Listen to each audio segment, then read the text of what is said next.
kalian masuk ke video ini, ada baiknya kalian like, share, komen, dan subscribe channel saya ini agar channel saya bisa lebih berkembang. Karena subscribe itu gratis. Buruan subscribe sekarang. Enjoy! Di suatu pagi di perairan laut Irlandia, seorang nelayan bernama Circus sedang menjala ikan di laut. Secara tidak terduga, saat dia mengangkat jaring ikannya, dia melihat ada seorang wanita di dalamnya. Dia langsung bergegas mengeluarkannya dan memberikannya napas buatan. Saat wanita itu tersadar, dengan sangat syok dan sesak nafas, dia tidak menyangka kalau dirinya ternyata masih hidup. Saat Circus hendak menelpon bantuan untuk membawanya ke rumah sakit, dengan tegas wanita itu mengatakan kalau dia baik-baik saja dan tidak mau bertemu dengan siapapun. Circus menanyakan namanya, namun wanita itu tidak mengingat siapa namanya. Walaupun tampak aneh, Circus mengikuti kemauannya, dan dia membawa wanita itu ke rumah kosong punya almarhum ibunya. Karena masih memiliki urusan, Circus kemudian pergi meninggalkan wanita cantik itu di sana. Circus mendatangi rumah mantan istrinya, Maura, untuk menjemput anak perempuannya pergi berobat. Nama anaknya adalah Annie. Dia sedang menderita penyakit gagal ginjal. Dalam masa pengobatan, Annie rutin melakukan terapi cuci darah. Sambil menunggu proses dialisis selesai, Circus menceritakannya sebuah dongeng, yaitu tentang seorang nelayan yang menemukan wanita cantik dalam jaringnya. Setelah selesai terapi, ternyata di hari itu Annie mendapatkan pinjaman kursi roda elektrik dari pihak rumah sakit. Dia sangat senang dengan kursi roda barunya itu. Circus kemudian mengantar anaknya kembali pulang ke rumah Maura. Di sana dia bertemu dengan pacar Maura, yaitu Alex. Walaupun Maura dan Alex adalah pasangan yang sering mabuk-mabukan, tapi mereka masih peduli dengan Annie. Di keesokan harinya, saat Circus akan pergi menangkap ikan, tidak menyangka kalau dia bertemu kembali dengan wanita cantik kemarin. Dia berpikir kalau kejadian semalam hanyalah mimpi. Wanita itu kemudian meminta agar diperbolehkan pergi menangkap ikan bersamanya. Karena tidak tega membiarkannya sendiri, Circus pun mengajaknya untuk ikut. Circus menanyakan kembali apakah dia sudah mengingat namanya. Wanita itu mengatakan kalau namanya adalah Ondine, yang bermakna gadis yang berasal dari lautan. Di hari itu, banyak perangkap lobster Circus yang kosong. Dia tidak mendapatkan apa-apa. Mendadak, Ondine menyanyikan sebuah lagu yang indah, hingga sampai terdengar ke dalam lautan. Saat Circus kembali mengangkat perangkapnya, dia terkejut karena mendapatkan banyak lobster yang besar. Circus tidak menyangka kalau nyanyian Ondine telah membawa keberuntungan padanya. Walaupun masih sedikit tidak percaya dengan hal itu, Circus kemudian mengajaknya ke kota untuk menjual lobster-lobster itu. Tapi Ondine menolak ajakan itu karena dia tidak mau bertemu dengan orang lain selain dirinya. Dengan senang karena telah membantunya, Ondine kemudian kembali pulang ke rumah. Karena mendapatkan rezeki lebih dari hasil penjualan tangkapannya, Circus kemudian pergi ke toko pakaian wanita untuk memberikan hadiah kepada Ondine. Setelah dari sana, Circus pergi menjemput Annie dari sekolahnya. Ketika dia akan mengantarnya pulang, Annie malah mengajaknya untuk balapan dengan kursi rodanya itu. Dalam perjalanan pulang, Annie meminta ayahnya kembali menceritakan lanjutan dari cerita dongengnya kemarin. Annie menganggap kalau wanita yang diceritai itu adalah Selkie. Selkie adalah makhluk mitologi, seekor anjing laut yang dapat berubah menjadi manusia. Akhirnya Annie telah sampai di rumah, dan Circus terus melanjutkan perjalanan menuju rumah ibunya. Annie penasaran, curiga kalau cerita yang dia dengarkan adalah dari kisah nyata ayahnya sendiri. Dia kemudian pergi mengikuti mobil ayahnya itu dan menemukan kalau mobilnya berhenti di rumah neneknya dulu. Circus membawakan makanan dan memberikan hadiah pakaian yang ia beli tadi kepadanya. Ondine berterima kasih kepada Circus atas kebaikan hatinya dan memberikan kecupan pipi kepadanya. Dengan salah tingkah dan malu, Circus kemudian pergi dari sana. Annie curiga kalau ayahnya telah menyembunyikan sesuatu darinya. Dia kemudian pergi ke perpustakaan untuk meminjam banyak buku mengenai kisah Selkie, yaitu makhluk mitologi anjing laut. Di hari itu, Sirkus menyempatkan dirinya pergi ke gereja untuk bertemu dengan pastor. Dia bercerita mengenai wanita yang ia temukan di laut. Keesokan hari, Annie kembali pergi ke rumah neneknya untuk mencari tahu kebenaran yang disembunyikan oleh ayahnya. Dari kejauhan, dia telah melihat seseorang sedang berenang di sana. Saat keluar dalam air, Ondine terkejut melihat seorang anak kecil yang sudah ada di hadapannya. Dengan kecakapan berbicara dari buku yang telah ia baca, Annie menganggapnya bukanlah seorang manusia, melainkan Selkie. Mereka kemudian saling berkenalan. Ondine tampak kebingungan dengan semua hal yang Annie katakan. Seakan-akan ia tahu semua hal tentang dirinya. Annie mengetahui kebenaran Ondine, alasan mengapa dia ada di daratan dan tidak kembali ke dalam lautan. Itu karena dia telah kehilangan mantel anjing lautnya. Saat Annie akan pulang, Ondine memberikan ciuman pipi kepada dirinya. Di sore hari, diperlihatkan seorang pria asing yang tampak seperti sedang mencari sesuatu di kota itu. Di keesokan hari, saat Ondine sedang berjemur, Sirkus kembali datang untuk mengajaknya menangkap ikan lagi bersamanya. Ondine membantu Sirkus dengan memegang kemudi kapalnya. Namun tiba-tiba saja, pengawas kelautan melintasi kapal mereka, yang membuat Ondine ketakutan dan bersembunyi. Agar tidak kelihatan orang lain, Ondine lanjut mengemudikan kapal menggunakan kaki seksinya, yang tentu saja membuat Sirkus salah fokus melihatnya. Ondine kembali bersenandung, menyanyikan lagu indah seperti kemarin. Dan betapa terkejutnya Sirkus saat sedang mengangkat jaringnya, yang tiba-tiba saja dipenuhi dengan banyak ikan. Bahkan ada ikan salmon di dalam jaring biasanya, yang seharusnya memakai jaring khusus untuk menangkap ikan itu. Kemudian pengawas kelautan datang ke kapalnya, curiga kalau Sirkus menangkap ikan menggunakan pukat yang berbahaya. Mereka juga tampak kebingungan, bagaimana bisa menangkap ikan salmon menggunakan jaring biasa. Pengawas kemudian memeriksa gudang peralatan kapalnya, dan betapa terkejutnya mereka, ternyata ada wanita cantik di dalamnya. Ondine mengatakan hal yang sebenarnya, kalau ikan-ikan itu ditangkap dengan jaring biasa. Karena terpesona dengan kecantikannya, membuat mereka mempercayai hal itu. Setelah pengawas kelautan pergi, dia mengajak Ondine untuk pergi ke kota menjual ikan-ikan. Iya, karena orang lain sudah terlanjur melihat keberadaannya, Ondine pun akhirnya mau ikut bersamanya. Saat dalam perjalanan menuju kota, pria asing kemarin tampak terkejut melihat wanita itu. Dan para nelayan lain tampak terpesona melihat wanita cantik yang ada di kapalnya Sirkus. Di hari itu, dia mendapatkan banyak uang dari hasil tangkapannya. Mereka kemudian pergi ke toko pakaian dan juga mengajak Annie pergi bersama. Annie kelihatan bahagia karena bisa menemaninya memilih pakaian. Bahkan wanita-wanita di sana tampak heboh karena melihat ada wanita cantik di kota mereka. Keesokan pagi, Annie diam-diam pergi mendatangi Ondine lagi.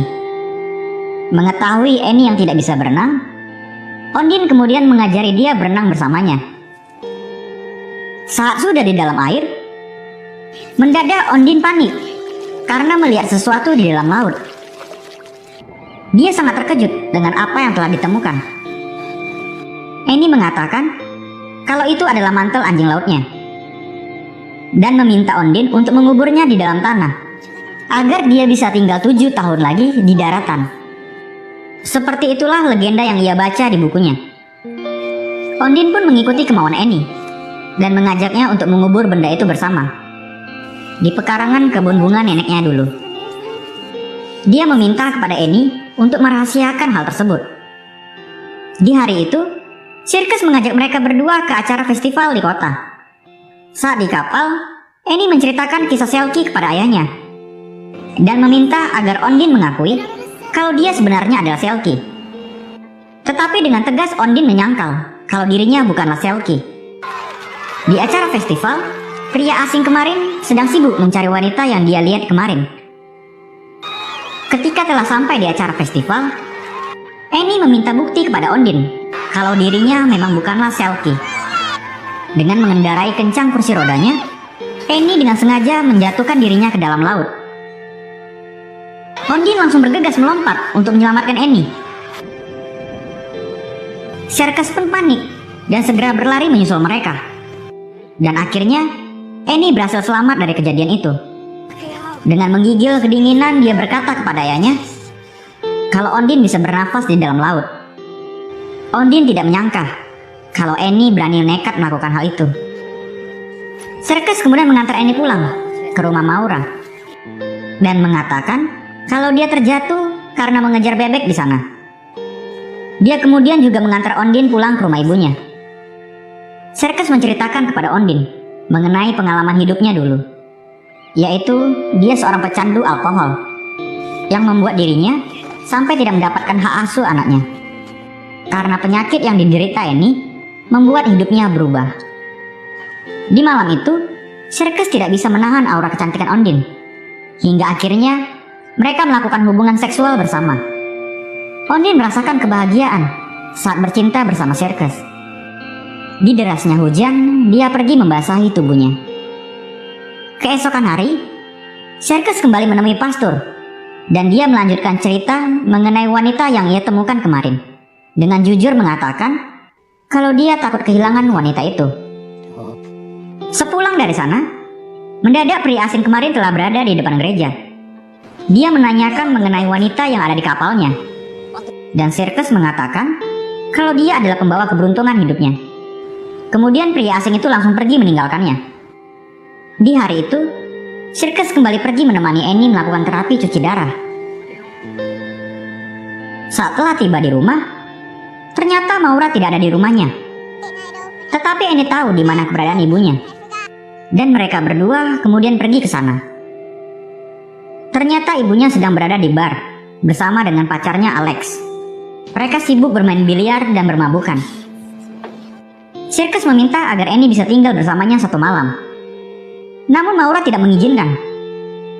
Dia mengejek Circus dengan menyuruh pulang agar bertemu dengan putri duyungnya itu. Annie meyakinkan ayahnya kalau dia akan baik-baik saja di sana. Ketika Ondin sedang tidur, mendadak dia dikejutkan dengan kehadiran sebuah mobil. Dia bergegas keluar dari rumah dan pergi bersembunyi.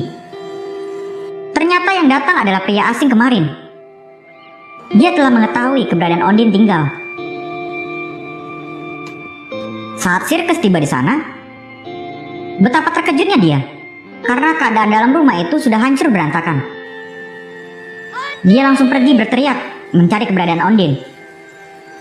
Akhirnya, dia menemukannya sedang duduk dalam terowongan sungai. Ondin memberitahu kalau suaminya datang mencari untuk menjemput dirinya.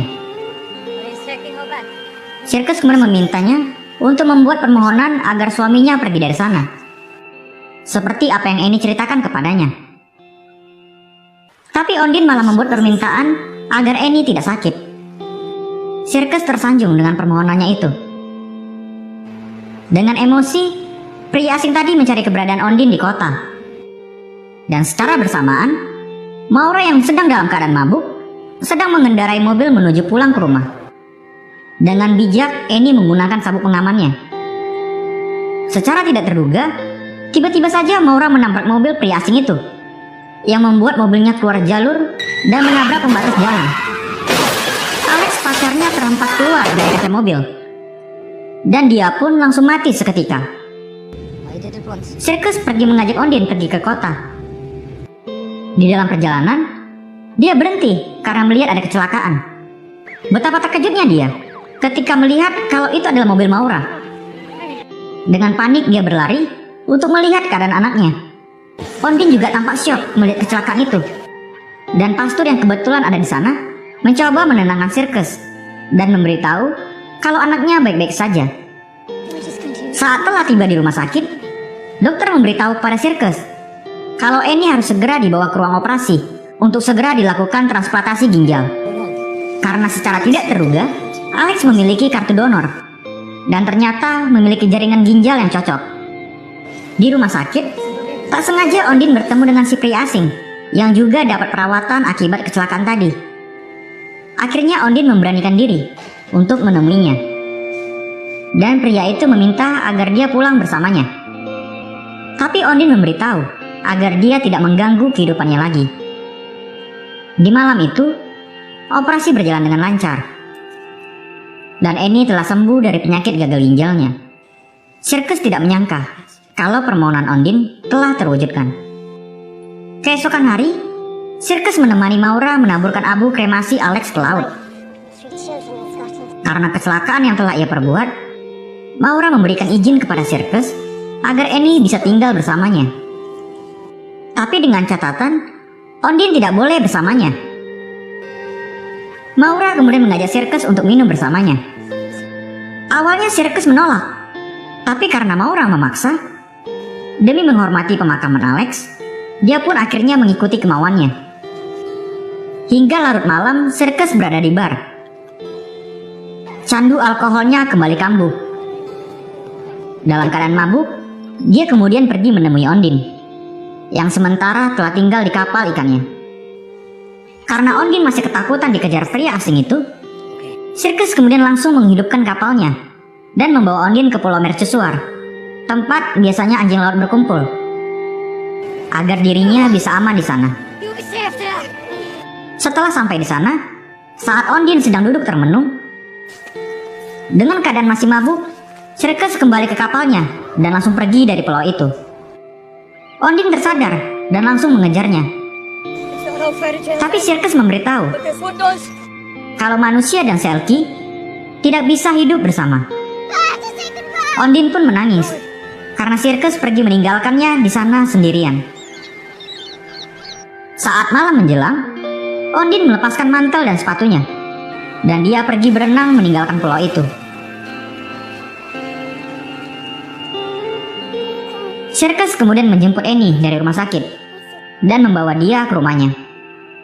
Saat Annie menanyakan keberadaan Ondine, Sirkus memberitahu kalau dia pergi sementara waktu. Tapi Annie yakin dia akan kembali secepatnya, karena Ondine telah meninggalkan sesuatu di daratan. Di pagi hari, saat Annie sedang menonton TV, tak sengaja dia mengganti sebuah saluran TV yang menampilkan seorang sedang menyanyikan sebuah lagu. Sirkus tersontak sadar karena lagu itu sama seperti yang Ondine pernah nyanyikan di kapalnya. Mengetahui kalau lagu tersebut nyata dan kepunyaan orang lain, Sirkus sadar kalau sebenarnya Ondine bukanlah Selkie. Sirkus kemudian bergegas pergi kembali ke Pulau Mercusuar. Dia mencari Ondine sambil berteriak di sana, namun dia tidak menemukannya. Mendadak dia melihat mantel dan sepatunya di bebatuan, dan dia juga melihat kalau Ondine berada di seberang pulau. Dengan cepat, Sirkus langsung mendatangi pulau itu. Akhirnya dia menemukan Ondine yang sedang terbaring kedinginan. Sirkus memberikan jaket dan memeluknya agar Ondine mendapatkan kehangatan. Dia meminta Ondine agar menceritakan tentang siapa dia sebenarnya. Dan akhirnya, kebenaran pun terungkap. Ondine memberitahu kalau dirinya adalah seorang pengedar narkoba dari Rumania. Di waktu itu, dalam skoci, dia bersama rekannya, Fredrik, membawa 1 kilo heroin yang disembunyikan di dalam sebuah tas. Tiba-tiba saja polisi pantai datang. Karena Fredrik tidak bisa berenang, dia menyuruhnya menyelam untuk melarikan diri membawa heroin itu.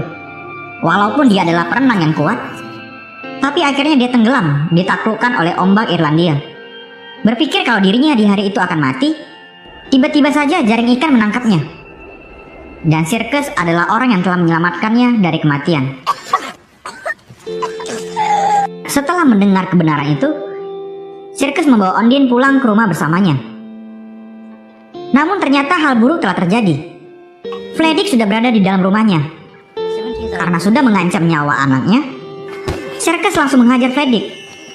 Tapi temannya Fredrik datang dan menodongkan pistol kepada Sirkus. Fredrik meminta kepada Ondine agar mengembalikan heroinnya. Demi melindungi Annie dan Sirkus, dia memberitahu letak heroin tersebut. Mereka semua pergi ke kebun tempat heroin itu dikubur. Namun saat Felix sudah menggalinya, ternyata heroin itu tidak ada di sana lagi. Itu karena Annie telah memindahkannya agar tidak ada orang lain yang menemukan. Annie masih percaya dengan cerita Selkie, dan dia tidak mau Ondine pergi meninggalkannya jika mantel anjing laut itu diberikan kepada mereka. Ondine berjanji kepada Annie tidak akan pergi meninggalkannya. Annie memberitahu kalau benda itu berada di perangkap lobster. Saat Felix sedang menarik perangkap lobster keluar dari dalam laut, karena tahu Felix tidak bisa berenang, Ondine kemudian menarik talinya yang membuatnya terjatuh ke dalam laut. Circus juga mendorong dan menghajar penjahat lain di dalam laut. Akhirnya Freddy pun mati tenggelam karena berusaha mengambil heroin dalam perangkap lobster itu. Kemudian polisi datang menangkap penjahat yang masih hidup dan juga membawa Ondine pergi bersama mereka. Di keesokan hari, Circus pergi menemui pastor dan memberitahu kalau dia telah mendapatkan informasi dari pengacara. Karena kejahatan yang dilakukan oleh Ondine, dia akan dideportasi dari negara Irlandia. Namun hal itu tidak berlaku jika Ondine menjadi warga negara Irlandia. Circus memiliki solusi yang lebih baik. Dia meminta para pastor untuk memberkati mereka dalam pernikahan. Di penghujung film, Annie membantu Ondine merias baju pernikahannya, dan Circus datang menjemput mereka. Kemudian mereka pergi bersama ke gereja. Kini mereka bertiga hidup bahagia bersama. Film pun tamat.